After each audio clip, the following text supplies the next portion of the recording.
state while his dad was still alive. I mean, he couldn't even wait for the old dude to die. And he runs off where he had dreamed that he could always go. And well, the Common English Version is sometimes says it like it is. It says he had extravagant living, and then last there, the brother really tells us what happened, that he spent it on wine, women, and song. Some of you are thinking, well, at least he didn't waste it. He experienced life. He experienced life, and he got a real lesson. But while he was gone, and I assume like most parents, he knew what was happening, out of sight, out of mind. Let me tell you, parents, we live in a time now where I realize, and I watch some of it, and this is going to hurt some of you's feeling. And I hate to tell you that up front, but I'm going to go ahead and tell you, it's going to hurt your feeling, that I watch some parents who are helicopter parents. You're literally hovering right over your children. And when they get in a little bit of trouble, sit down and you take care of things for them. You patch it up. It's okay, right up as they're going again. And, well, I've witnessed this. And I understand that because sometimes it's really hard to wean them. I don't know if you've ever been around a farm.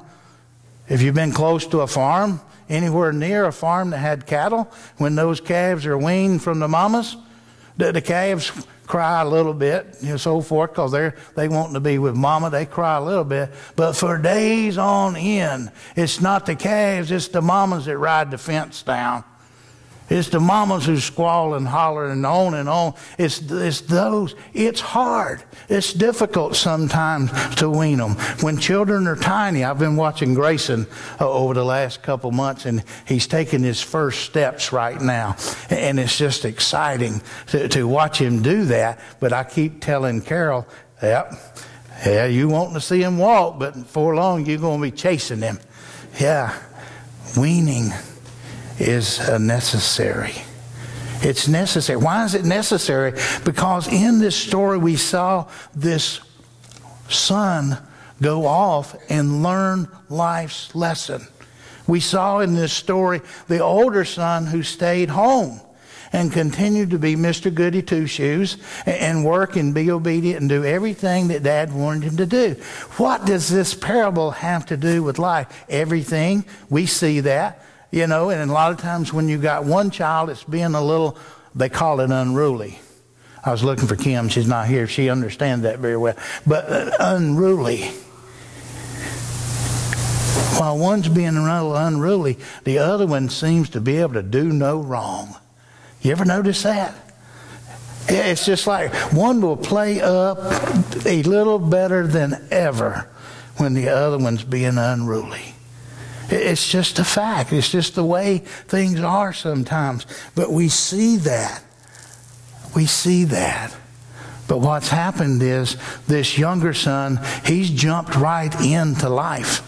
He's jumped into the greatest teaching that he could ever get. It's called experience. And the experience he got, well, I'm sure it served him well. But he didn't come out too good on it. He had to wind up licking his wounds and turn. And he realized, my dad loves me.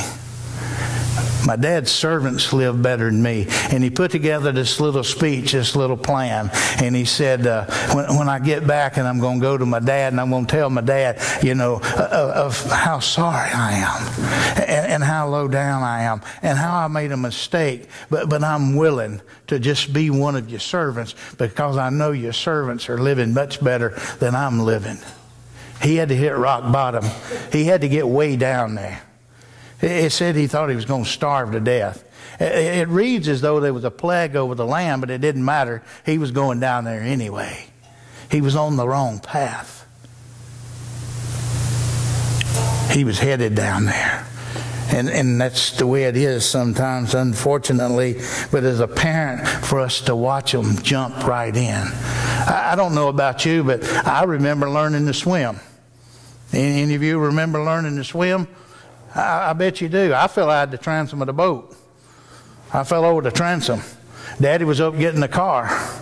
And he said, now you kids stand right here on the bank and hold this rope, hold this boat against the bank. And I said, brother, hold the rope, I'm going to get back here and so forth. And I got in the boat and I just kept going and went right in the lake. And I learned to swim. Right back to the boat, right back through the boat, and I was standing there holding the rope. When Daddy got back, he didn't say a word, not even a whisper. We got the boat on the trailer pulled out, everything tied down. We got in the car, he still hadn't said a word. Nothing.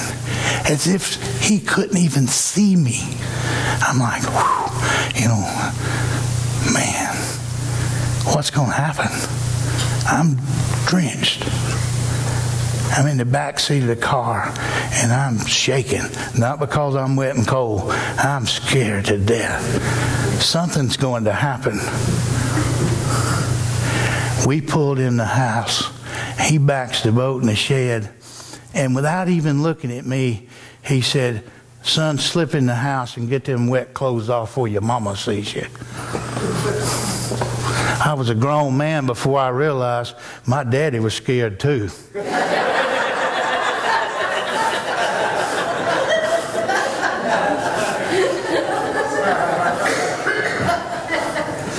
Granny always told us, now don't y'all get in that water till you learn how to swim. Well, I did it both at the same time. Life's lessons, coming to knowledge, coming to understanding, getting what it is that we need, letting go of that family lifeboat and getting out there and getting some experience. And this is where I'm going to bring it home. And then preacher language is, you know, we fixing the end. This is the final. Mama, get your shoes back on. But over the last few weeks, and you're probably one of the people that I've asked a question. I've been asking people this question. When you look at the cross, what do you see?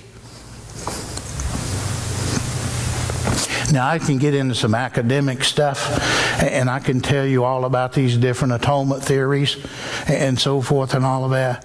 But when I ask people, what do you see when you look at the cross? And most people tell me pain, punishment, suffering, so forth. We're in Lent, and we're headed to the cross.